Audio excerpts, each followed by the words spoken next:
Assalamualaikum warahmatullahi wabarakatuh. Hai semua. Untuk video part 5 hari ini, kita akan belajar cara kita nak lukis beam. So, diharapkan semua boleh bersedia. Jom kita start. Jadi, sebelum kita nak lukis beam, kita kena identify apa size beam yang akan diguna pakai. So, kita buka balik file ni. Kalau kita refer yang ini adalah ground floor level, yang ini adalah roof floor level.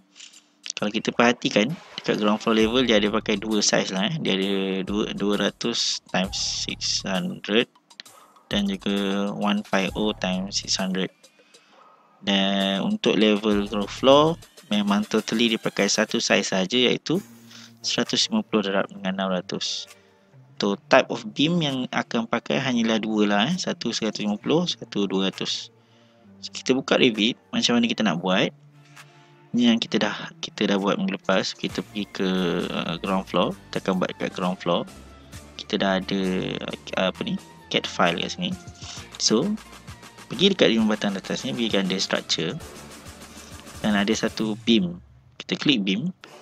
Lepas kita klik beam, dia akan keluar dekat sini. Yang first properties yang dia akan bagi ialah UB, universal beam. Yang ni kita pakai untuk steel structure.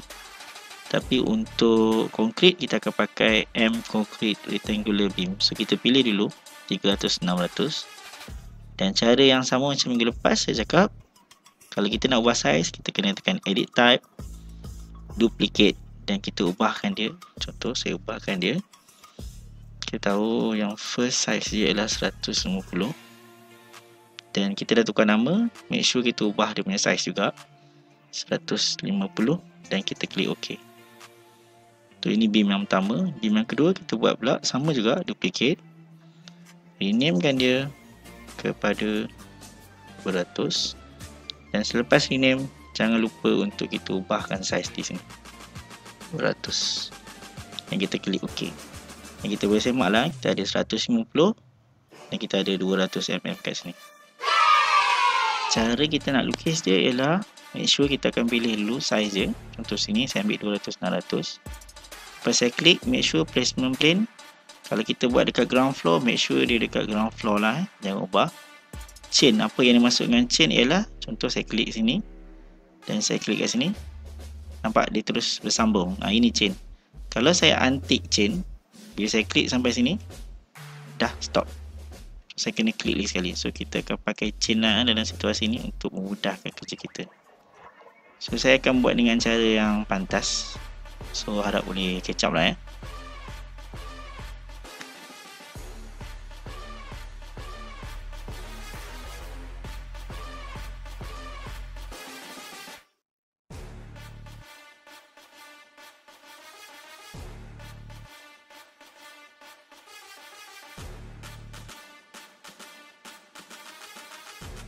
Okey, untuk yang bersaiz 150 kat sini, dia ada tricky part sikit, di mana kalau kita tengok balik dekat architecture drawing ya, architecture drawing PDF file.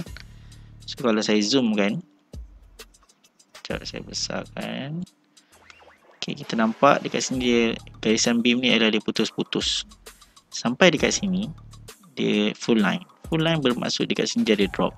Maksudnya di sini level di dalam rumah dan level di luar rumah ada perbezaan level. Dekat sini ada ketinggian 50 mm lah, 50 mm.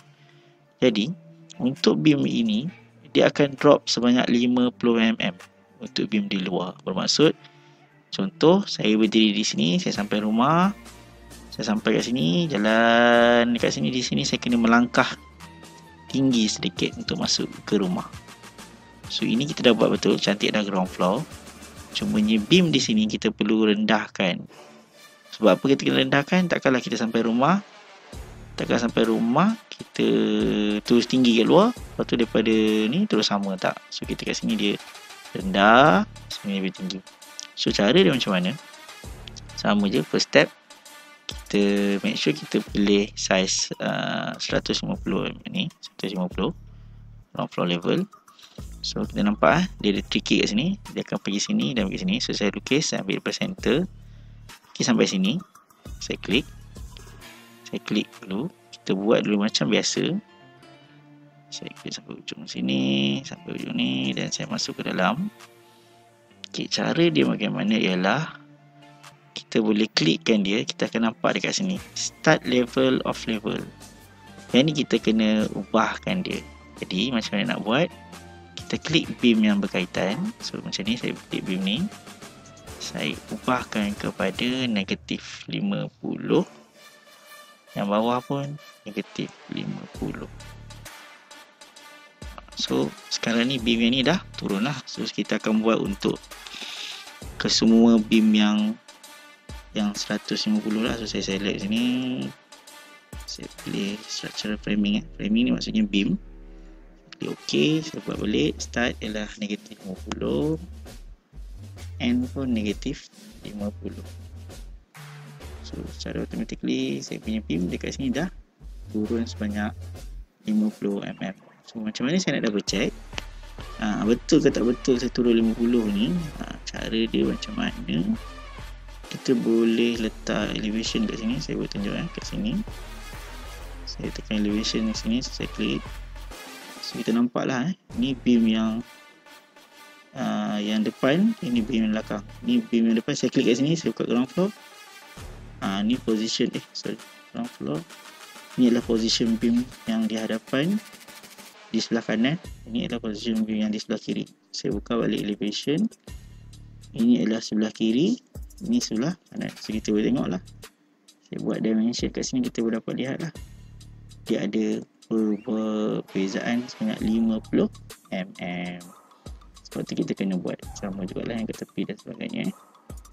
Saya buka ground floor balik. Yang elevation ni kita delete dahulu. So kita buat juga untuk bahagian depan ni pun sama. Saya cepatkan.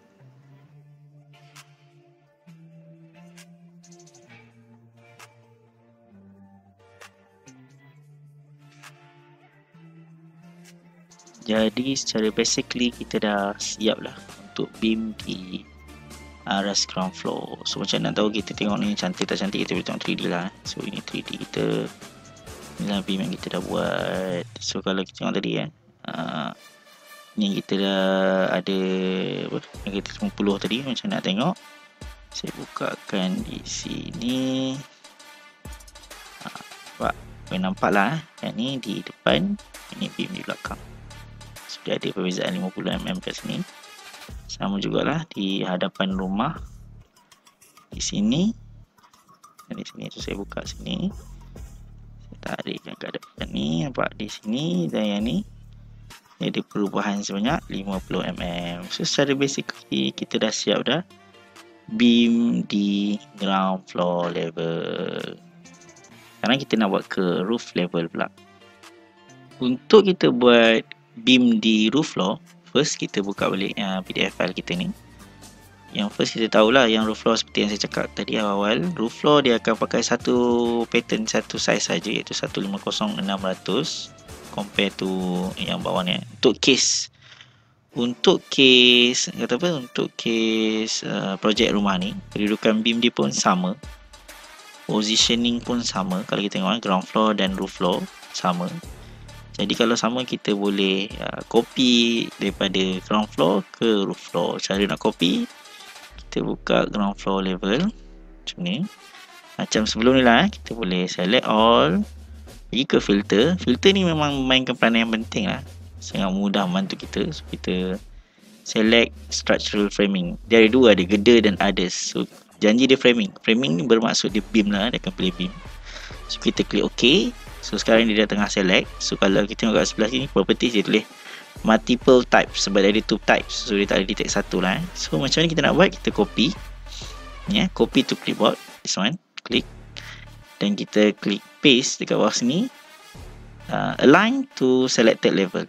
So kita letakkan di level roof floor. So kita klik OK.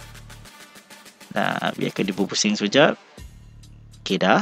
So kita boleh double check di roof floor, kita dah ada dah beam tu, position yang sama. Untuk case ni, position dah masuk. So macam ni kita nak buat, kita klik dulu kat luar, bagi kita relax sekejap, tengok 3D. Ok, kita dah ada. Jangan terlalu happy lagi, tak siap lagi. Kalau macam ni dia hantar assignment ni salah. Sebab apa salah? Sebab size dia tak sama. So macam mana nak buat, kita select, buka kat roof floor, select all, filter macam tadi. Kita just nak framing saja, this one. Kita klik OK. OK, kat sini multiple ni. Cara kita nak buat size je senang je. Kita select, kita pilih satu size saja, iaitu 150. Kita klik, biarkan dia berpusing sebentar, gerakkan mouse ke kanan, dan kita boleh tengok dia dah bertukar kepada 150 ke 600. Macam mana nak check? Macam-macam boleh, macam banyak cara kita boleh check. Antaranya kita boleh check dimension lah. So 150 maksudnya lebar dia ialah 150. Okay, macam ni dah settle. Cumanya perlu diingatkan tadi kita daripada ground floor tadi, untuk di ground floor tadi kita ada buat satu perubahan level kat sini, ada negatif 50.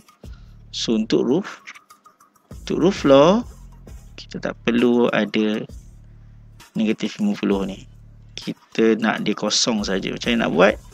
Kita select all pun boleh. Nak selamat kita select all, filter, pilih beam saja, iaitu structural framing, klik OK, dan make sure dekat sini kita kosongkan.